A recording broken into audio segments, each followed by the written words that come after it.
Egaa walitti deebinee kabajamoo daawwattoota sagalee shawuu guyyaa kaleessaa miidiyaalee hawaasummaa dabalatee jaalmarroonii gara biyya Keeniyaa deemeera, Ameerikaa deemeera, inni kaan Siwiidin deemeera, inni kaan Jaappaan deemeera jechaa ture.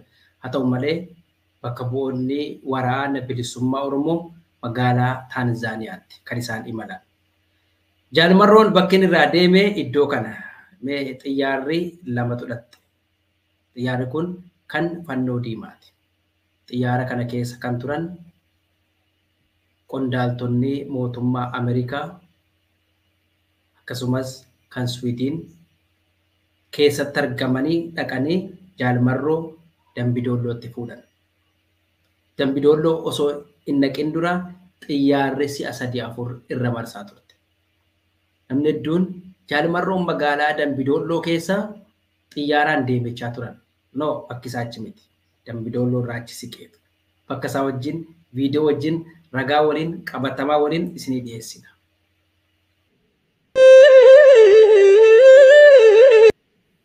Xiyyaarri dhuftee jaalmarroo fuutee isii kana.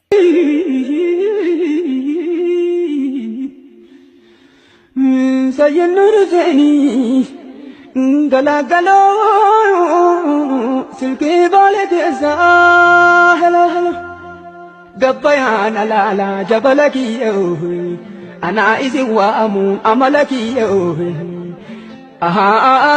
kawaan fedheen argu kumpaasa kiyyoo turiin akkan tuine jazada kiyyoo wanni waan marattoo satriitiyya jedhu.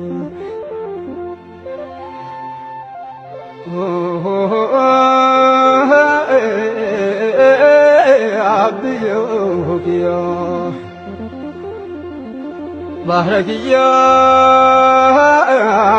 Assalamualaikum Baharakiya. Sayyidina Husaini galagalo silki baale keessa hello. Silki baale keessa hello. Baay'ee natti tola. Kanaafan muuziqaa kanaa wajjin walitti hedduun jaalladha. Sirba warra baaroo kanaa hedduu natti tola. Galatoomanii. Egaa akkuma suuraa irratti argitan jaalmarroo dirribaa magaalaa Dambidoollootti miti kan inni xiyyaaraan imale. Xiyyaarri guddaan kun argitan Dambidoolloo dhaqee qubatee eege. Jaalmarroon ammoo bosona hama bakka kanaan dura Abiy Ahmad dirooniidhaan haleellaa raawwachaa ture.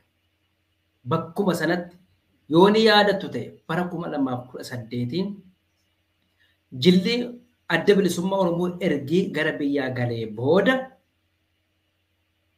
haleellaan diroonii xuyyuuraa raawwatee ture kana lakkooftarii sin yaadachiisuudhaaf kana ture.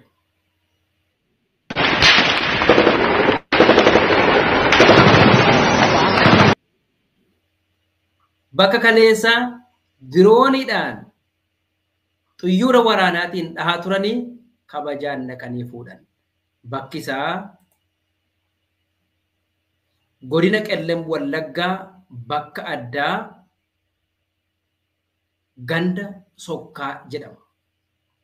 Gandi Sokkaa kun bakka Jaallaggasaa Waggiifaa ta'anii itti lolanii lolchiisaa turanidha. Bakka Jaal Irreessaa Caalaafaa lolanii lolchiisaa turanidha. Bakka sana iddoon sun bakka kaleessa Jaalabbaa Caalalataa taa'anii lolanii lolchiisaa turanidha. Lafa seena qabeessa.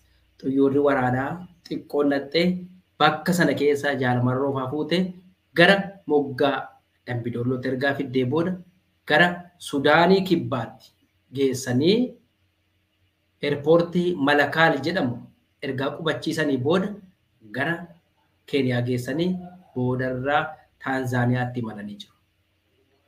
Mariin araaraa godhamaa jiru kun jila waraana bilisummaa Oromoo irraas lakkoofsan hedduun dhiyaatan.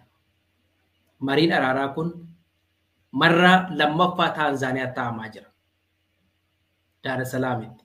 Jalqabarraa haaluma keessoodhaan bakka bu'oonni waraana bilisummaa Oromoo mootummaa Itoophiyaa Jibuutii keessatti yoo xiqqaate marraa 3-4 wal arganii jiru.